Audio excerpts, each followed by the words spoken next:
I never thought I'd be the type of person to write something like this online, but here I am. Honestly, I feel like I've been living in some kind of twisted soap opera, and I can't even wrap my head around how my own family could betray me like this. So, here's the short version before I unpack the whole mess. I recently found out that my mom stole my inheritance, money and assets that were supposed to be split between me and my brother, and gave all of it to him. Not half. Not a portion. Everything. And the worst part? She acts like I should just get over it, because apparently my brother needed it more. But let me back up a little bit. Growing up, I always knew the dynamic in my family wasn't exactly fair. I'm 26 now, and I have an older brother, 28, who is always what people would call the golden child. My mom worshipped the ground he walked on.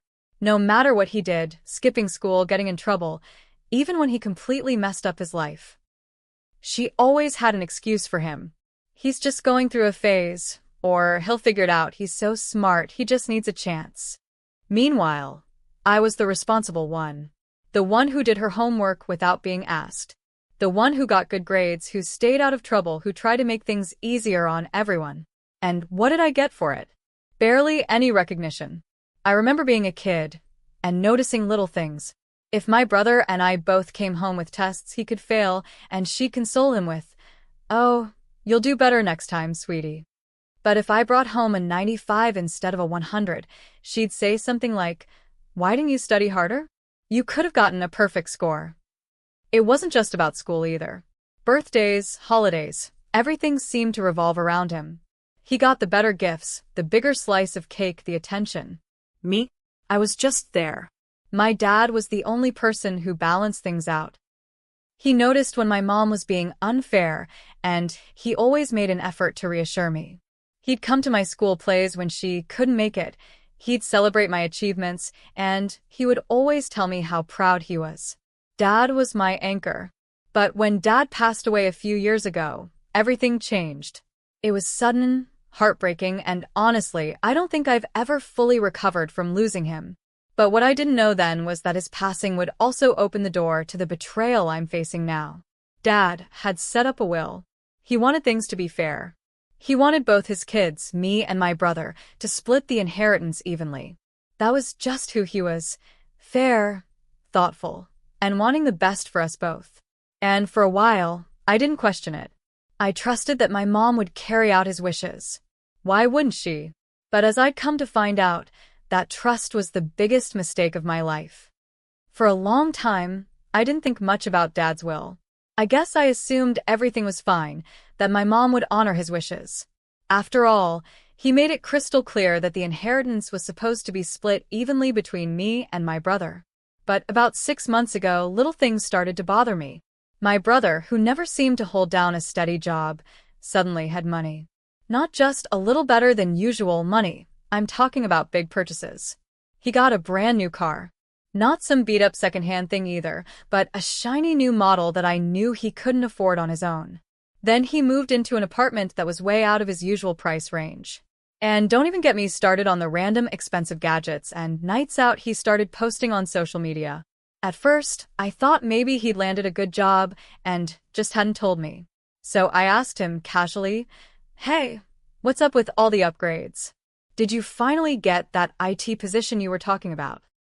He just smirked and said something vague like, "Don't worry about it. Things are finally working out for me." That answer didn't sit right with me. A couple of weeks later, I got a letter in the mail. It was from a law office, the same one that had handled my dad's estate after he passed. I almost threw it away, thinking it was some generic update, but something told me to open it. Inside was a summary of the estate distribution, basically confirming that everything had been settled. According to the paperwork, I was supposed to have received a significant sum of money, let's just say enough to put a down payment on a house, or pay off student loans, or even start a small business. Except, I never saw a dime of it. My heart sank as I read through the documents. The wording was clear. Half of everything was supposed to go to me, half to my brother. But in reality, the only one enjoying anything was him. At first, I thought it had to be some kind of mistake. Maybe the money was tied up somewhere, or delayed, or sitting in some account I hadn't been notified about. So I called the law office directly. That phone call changed everything. The woman on the other end pulled up the files and confirmed that the funds had already been released years ago, right after my dad's passing. I remember gripping the phone tighter as she calmly explained that the money was distributed to my mother, who had acted as the executor of the estate. From there, she was supposed to divide it between me and my brother. Except she didn't. According to the records, my share had already been handled. I asked what that meant, and the woman explained, almost hesitantly, that my mother had signed documentation claiming she was transferring the inheritance to me, but there was no account in my name. Nothing. Instead, everything was consolidated into accounts that traced back to her and my brother. It felt like the ground dropped out from under me. I hung up the phone and just sat there, staring at nothing, my hands shaking. My mom had taken the money. My money. The money my dad had meant for me. And she gave it all to my brother. The betrayal cut so deep I couldn't even cry right away. I just sat there, numb, trying to process how the woman who raised me could do something like this. When I finally confronted her about it, I thought maybe there was some kind of explanation. That she'd tell me it was temporary, that she was holding it for me until I needed it, that she hadn't realized how it looked. Something. But what she said instead shattered me even more. When I finally gathered the courage to confront my mom, I rehearsed what I was going to say about 100 times in my head. But the second I walked into her house and saw her sitting there, calm as ever, it all spilled out raw. Mom. I started, my voice shaking. I talked to the lawyer. I know about the inheritance.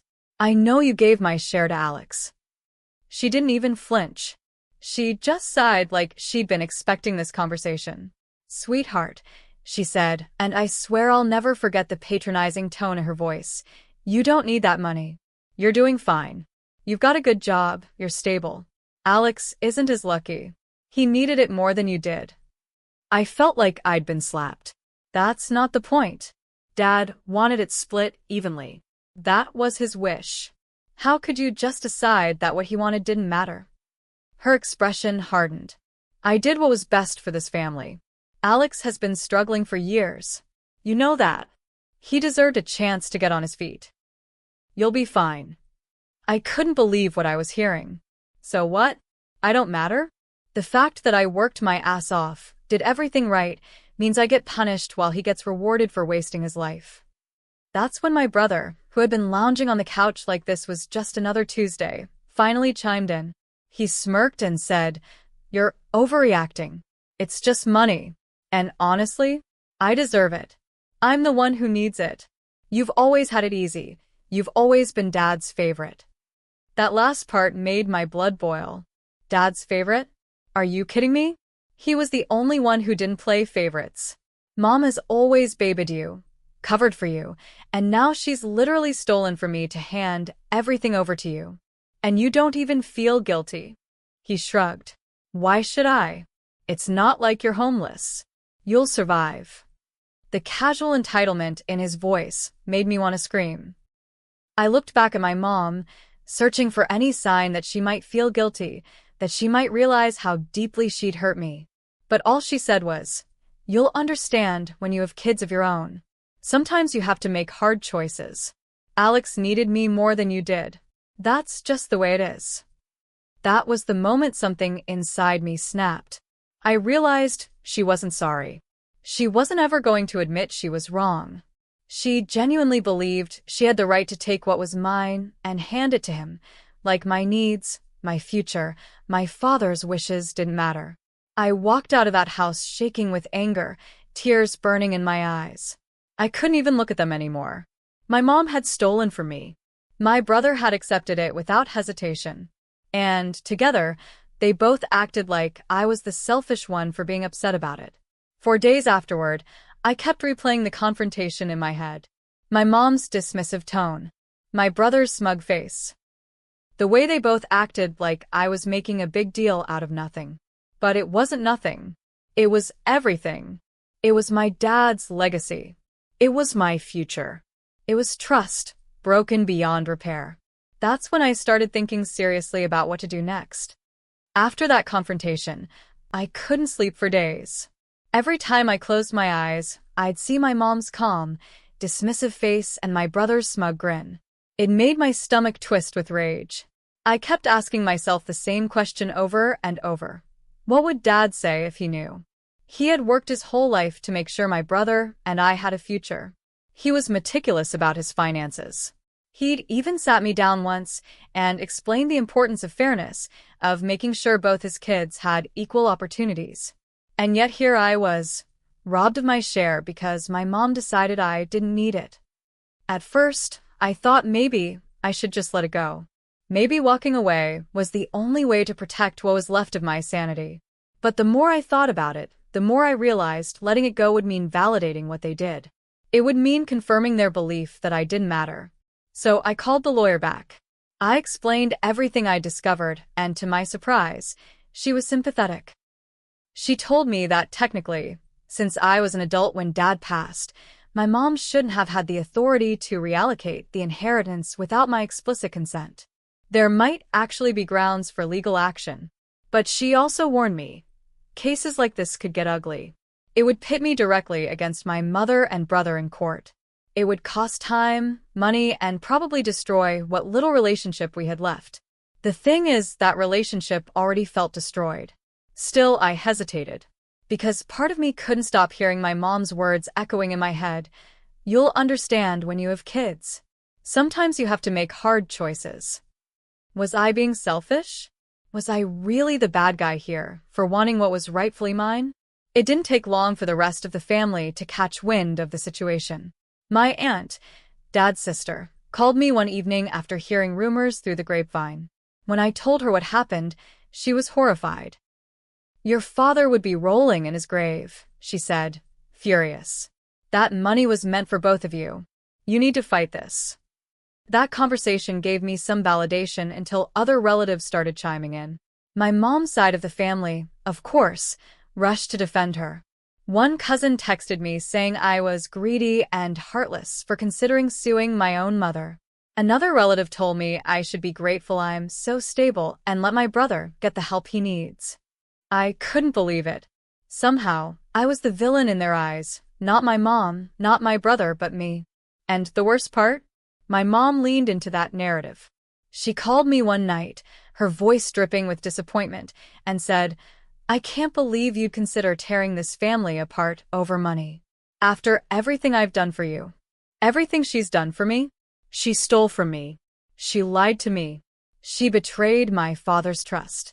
And yet, she acted like I was the one destroying the family. That was the moment I realized there was no winning with them. No matter what I did, I was going to be painted as the selfish one. So, if I was already the villain in their story, maybe it was time I finally stood up for myself and mine. I set up another meeting with the lawyer. This time, I didn't ask, do I have a case? I asked, how do we start? The night after meeting with my lawyer, I lay in bed staring at the ceiling, my mind racing. Filing a lawsuit against my own mother felt unthinkable. But so did letting this go. It wasn't just about the money anymore. It was about respect. It was about fairness. It was about the fact that my dad trusted my mom to do right by both of us, and she failed. She betrayed that trust. I thought about all the sacrifices Dad made while he was alive.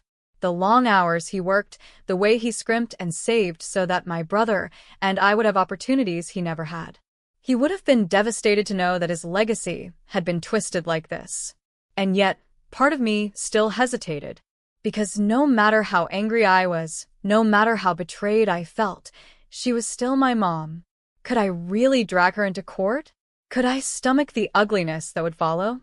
I confided in one of my closest friends about the whole mess, and she told me something that stuck with me. Your mom already tore the family apart the moment she stole from you.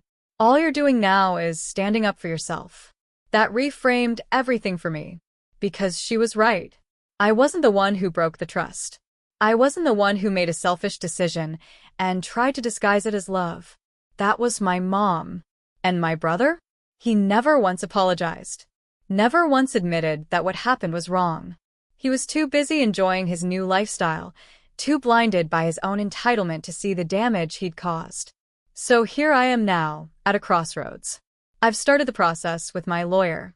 Nothing official has been filed yet, but I'm preparing myself for the possibility that it will come to that. I know if I go through with it, I'll probably never have a relationship with my mom again. I'll probably lose whatever shred of family connection I have left. But at this point, what's left to lose? She already showed me where I stand in her eyes. Sometimes I wonder if I should just walk away. Build my own life, with my own money, my own effort, and never look back.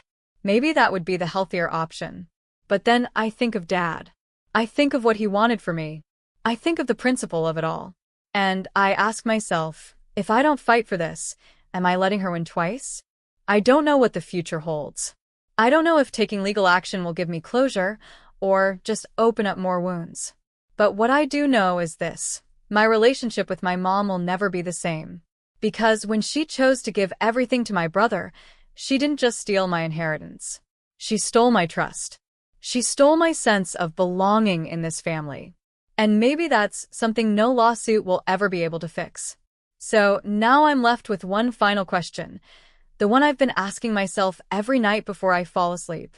Do I fight for what's rightfully mine? Or do I accept that my own mother chose my brother over me?